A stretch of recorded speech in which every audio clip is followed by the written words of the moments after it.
be back after like over a month.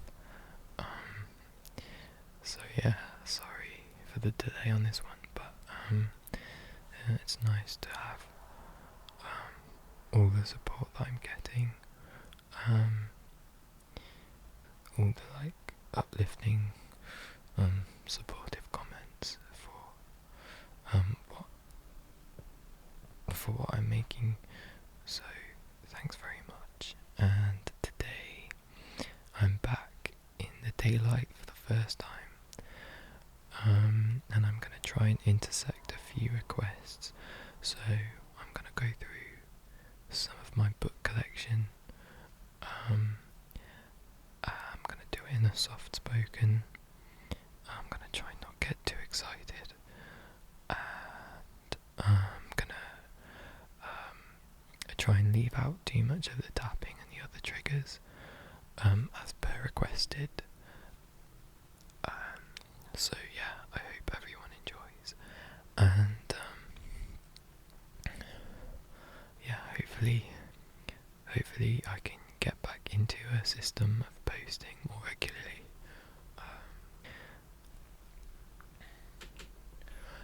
So I've actually got a bunch of different stuff here. I've got some fiction, some non-fiction, so I've got some novels. I've got some books of poetry, books of different artists, and some stuff that I haven't actually read. But it should be good.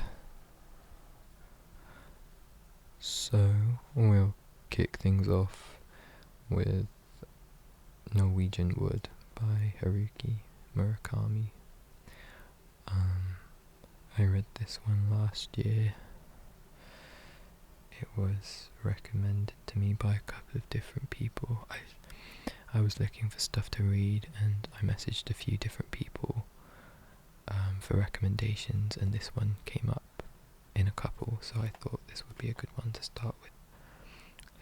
When he hears her favourite Beatles song, Toru Watanabe recalls his first love of Naoko, the girlfriend of his best friend Kazuki. Immediately he's transported back almost 20 years to his student days in Tokyo, adrift in a world of uneasy friendships, casual sex, passion, loss and desire, to a time when an impetuous young woman called Midori marched into his life and he had to choose between the future and the past.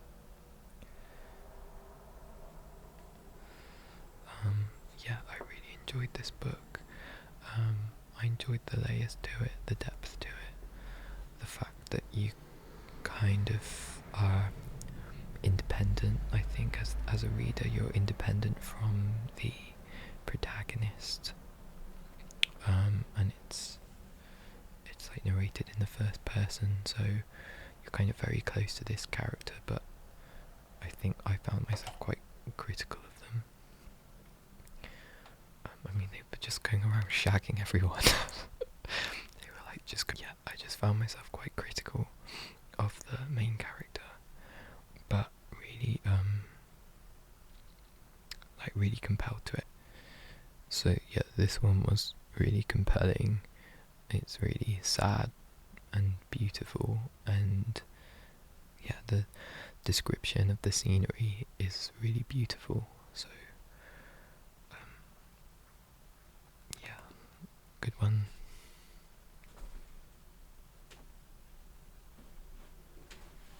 That brings us to The Great Gatsby, heavily referenced in Norwegian Wood, and there's probably not many people that haven't read this book at some point. It's on the high school curriculum in the UK and undoubtedly in the States and in college, and I don't know, it's just one that everyone has read at some point.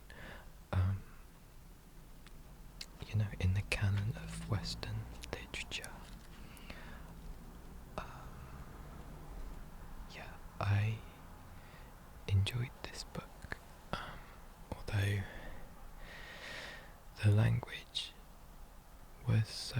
referential that I did have to keep stopping and googling stuff. It's not the same thing as like, it's not quite the same thing as when you're reading a book that's like from the 1800s, because that's a style of the language and a style of maybe dialect that you can kind of get into the idiom of once you get going.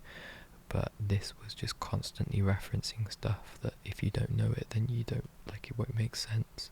So yeah, it was kind of a stop-start type of read, but it was still also really really compelling. So yeah, another classic tale that seems to be just as poignant today as it was back then. In The Great Gatsby, Fitzgerald brilliantly captures both the disillusion of post-war America and the moral failure of a society obsessed with wealth and status, but he does more than render the essence of a particular time and place, for in chronicling Gatsby's tragic pursuit of his dream, Fitzgerald recreates the universal conflict between illusion and reality. Ooh. Okay. We're gonna make a hard left into Blood and Guts in High School by tHHANKYOU. This read is like completely intense and fragmented and abstract, just in every way possible. The style of writing is like sort of disorganized between some aspects of like chronology and just interwoven with random kind of bits of poetry and little manifestos and drawings and diagrams, and yeah, it's kind of wild. It's just really intense and kind of so perverse. Well, kind of perverse to the point where, I don't know, I got sort of like art school precocious vibes from it at first, but like after I did stick with it, I found that it does have soul to it, like a lot of soul to it. Yeah, it was recommended to me by a friend, well, it was given to me by a friend who really raved about it, but yeah, a pretty wild one.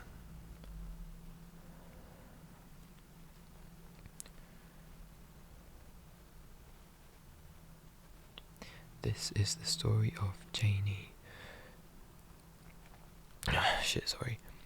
This is the story of Janie, who lived in a locked room where she found a scrap of paper and began to write down her life.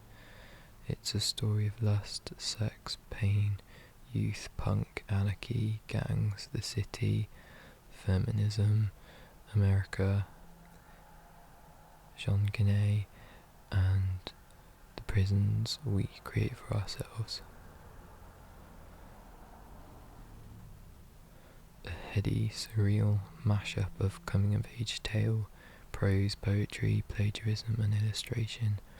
tHHANKYOU's breakthrough 1984 novel caused huge controversy and made her an avant-garde literary icon. Yeah, I saw a documentary with her and found her really, really fascinating. Actually, it kind of gave me a new perspective on the book, because it was like whilst I was in the middle of it and kind of considering giving up on it. But yeah, she seemed like a really fascinating woman who died too young.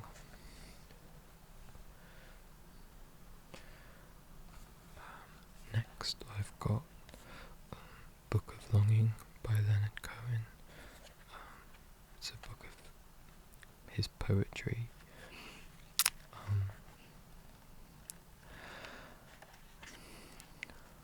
I really love Leonard Cohen's style of poetry and lyrics in his music. I find him to be someone that's like really understands vulnerability in the truest sense of the word. I think that too many artists in my generation think of vulnerability as like making themselves vulnerable is sort of like trashing an ex, or spinning any kind of narrative in their life where they're either the victim or the hero. There aren't too many lyricists that I've found who are like able to face themselves and their flaws. It's not just about pain and suffering, but I really love the way he explores the real, like, more shameful parts of like human characteristics like jealousy and selfishness and greed, and all of this stuff that are actually really they're like the real taboos. To me that's real vulnerability, because it carries a real risk of being shamed, which I think due to the social climate of today is something that people of my generation just aren't prepared to do in music, or any artistic space. It's just really dry, really barren for the kind of darker side of self-exploration. But yeah, he was a messy-minded guy, and talked about it with really beautiful language and kind of a frank self-awareness. Maybe I should find like an excerpt.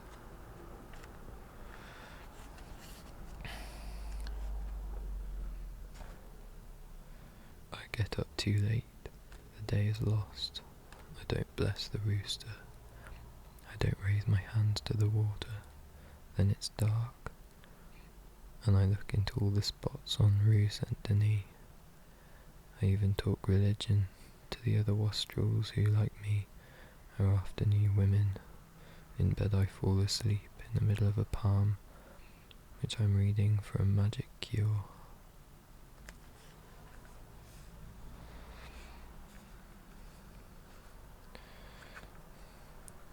Yeah, that's Book of Longing by Leonard Cohen, another gift. Okay, so this next one, I actually haven't read. This is The Power of Now by Eckhart Tolle. Yeah, this was also given to me by a friend. It was kind of one of those things where you're like, oh, that's sweet, you've bought me a book, and then I looked at it and it was a self-help book, so, that was really sweet. But I have not actually read it. I just get like weird cult vibes from anything like this. But I've kind of done a bit more research on this guy who seems to have had a genuine impact. And I'm pretty sure he was like Oprah Winfrey's life coach or something at some point, so he must be somewhat legit. I don't know if anyone of you guys have read this, but maybe tell me what you think. I'm at a point in my life where I'm very open and receptive to anything in the self-help spectrum, so yeah, is it worth a read? Will it change my life forever? Hugely successful author Eckhart Tolle guides us through a challenging but extraordinarily rewarding journey to find the power of now. We learn that we can find our way out of psychological pain authentic human power is found by surrendering to the now. The silence and space all around us is one of the keys to entering inner peace. In the now, the present moment, problems do not exist. In the now, we discover that we are already complete and perfect.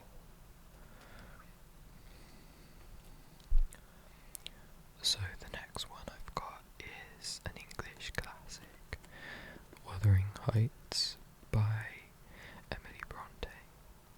I read this a couple of years ago, maybe 2018, and the circumstances of it was kind of weird because I was bedbound for about 2 weeks with the most shocking case of tonsillitis.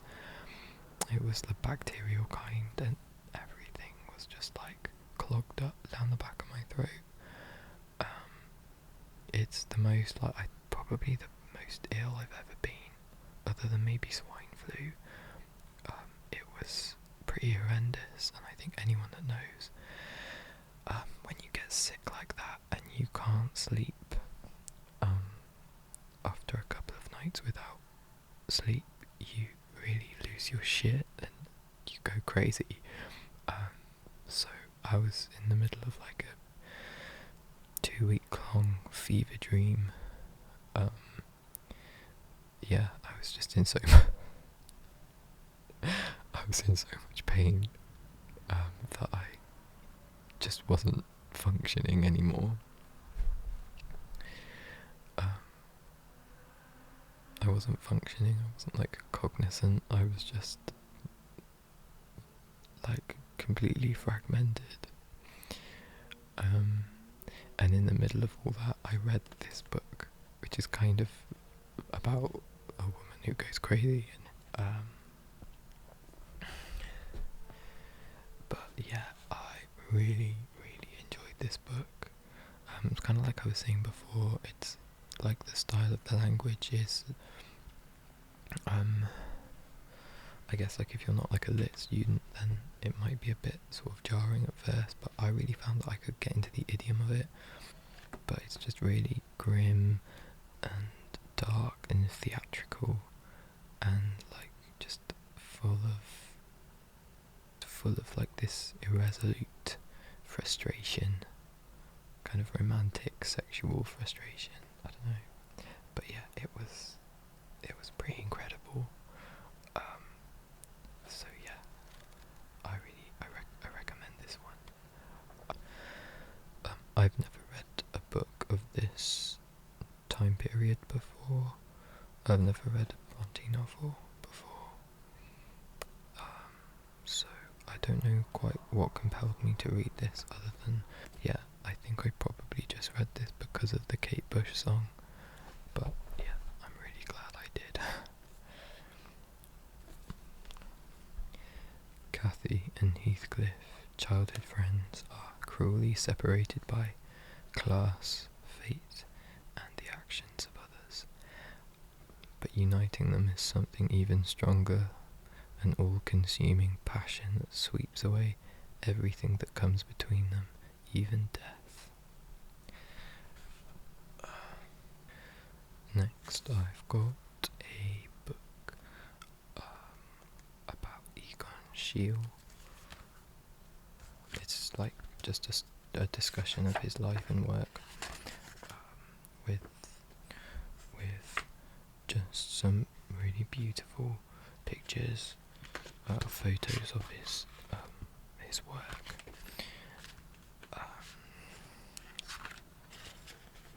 Yeah, he's someone that I've been really interested in ever since my art GCSE. Yeah, my art teacher showed me some of his work, and I don't really know much about art, to be honest, but there are sometimes you just see an artist's work and just really connect with something. I don't even know really how to it's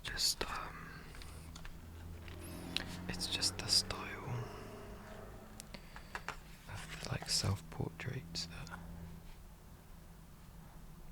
there's something macabre about it, something humorous about it, something like quite broken about it. Yeah, I saw an exhibition of his at the RA, or no, was it the VA? I can't remember. It was his and Gustav Klimt's work. I'm pretty sure he was a student of Klimt's, but to be honest, I think he shits on Klimt.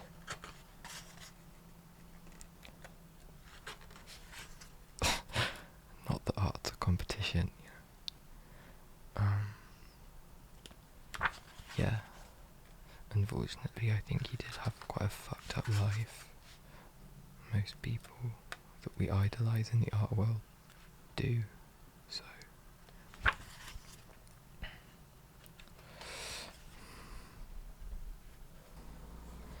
I've kind of just realised I've got quite a sore throat, so this soft-spoken shit is actually doing a number on me, because I feel like I'm either going really high or really low. It's kind of like I've hit puberty all over again. It wasn't fun the first time. Next, I've got Morning Glory on the Vine by Joni Mitchell. This is a collection of her early songs and drawings. So some of it's like just transcribed lyrics from some of her early albums. I think up until 1970. I don't think there's anything from Blue in here. She's one of my favourite artists of all time. I think she recently celebrated 50 years of Blue, which I think is like probably the most recognised sort of classic seminal album of hers. To be honest, I think I'm more into her later stuff that nobody listens to, like nobody knows. But yeah, her early work's pretty awesome too.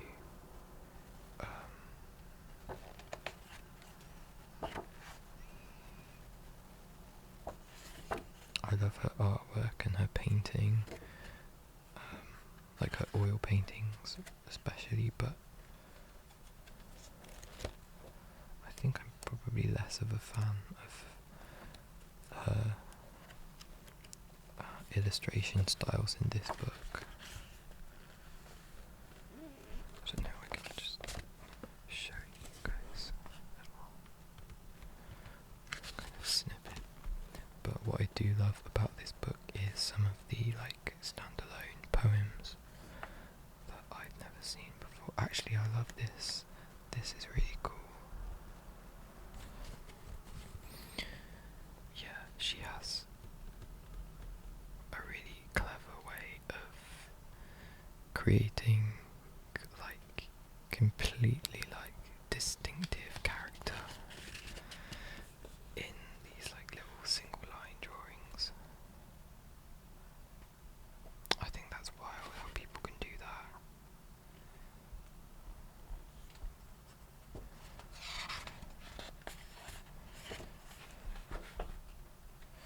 But yeah, I wish I could do like a whole video on my love for Joni Mitchell, but maybe I'll go through some of her records at some point. Next we've got Lady Sings the Blues, the Billie Holiday autobiography.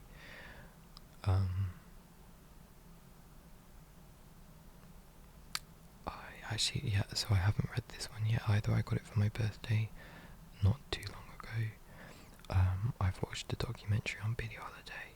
I do love her music, and I think the legend with this autobiography is that even though she penned it all, she wrote it with someone else.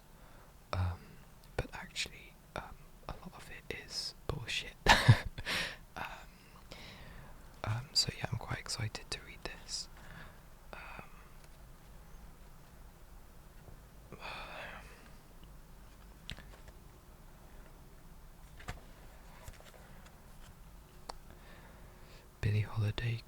scrubbing floors and running errands in a brothel before she began singing in Harlem speakeasies as a young teenager and became one of the greatest icons of all time, the greatest jazz icons of all time. Wisecracking, gutsy and unsparing, this is her story, her rise to stardom, her struggles with addiction and racism, her adventures in love, told in her own words, without self-pity and with huge emotional power. Captures the dark voice and unflinching eye, one of the most affecting and mythicized artists of the last century. It gets at jazz's great core. Yeah, she just seems like a really fascinating person.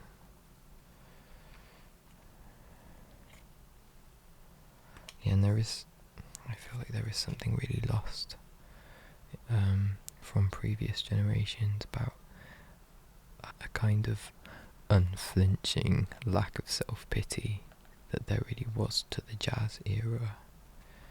That, to me, there's something really powerful to that.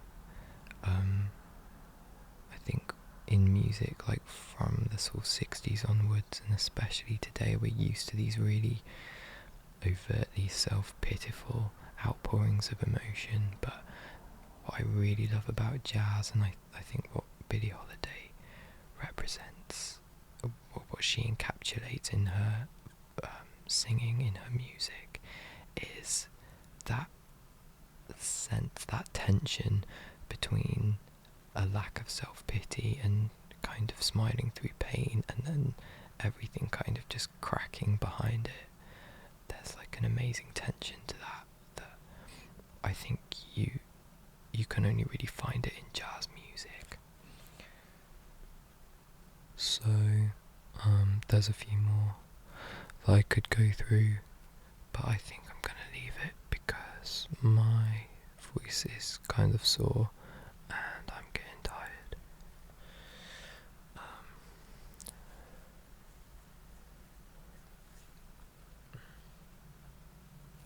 There's also a bunch of books that I haven't found since the house move, which is partially the reason why it's been so long since I've posted. So yeah, everything's kind of a mess at the moment, and I've got quite a lot of stuff to search through, and lots of boxes still need to be unpacked. But yeah, let me know what you thought of this video. Let me know what you thought of the soft-spoken style. I don't like it as much as whispering, to be honest, but I think that's just partially at the moment because I've got a sore throat that seems to be incrementally getting worse. Yeah, and I'm trying not to do too much vocal fry because I don't want to sound like a Kardashian, but then it kind of means I'm riding between really high or really low. Anyhow, oh yeah, and I got a new microphone as well, so yeah, feel free to let me know how it sounds to you. I'll try at some point to get to one on either side. I just need to invest in another mic stand. And oh yeah, please also feel free to suggest to me any books that you think I should read, your favourite book, any style, any culture, any era, any time period. I'm completely open to new ideas. I'd love to explore more. And I think I'll just round things off with a book of poetry that my friend gave me. This is the poems of William Blake, the English poet and artist, but selected by Patti Smith. And I'm going to read you one called The Clod and the Pebble. Love seeketh not itself to please, nor for itself hath any care, but for another gives its ease, and builds a heaven in hell's despair. So sung a little clod of clay, trodden with the cattle's feet, but a pebble of the brook warbled out these meters meet. Love seeketh only self to please, to bind another to its delight, joys in another's loss of ease, and builds a hell in heaven's despite. Okay.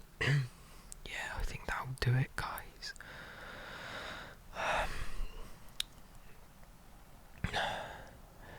But yeah, it's nice to be back, and I'll see you guys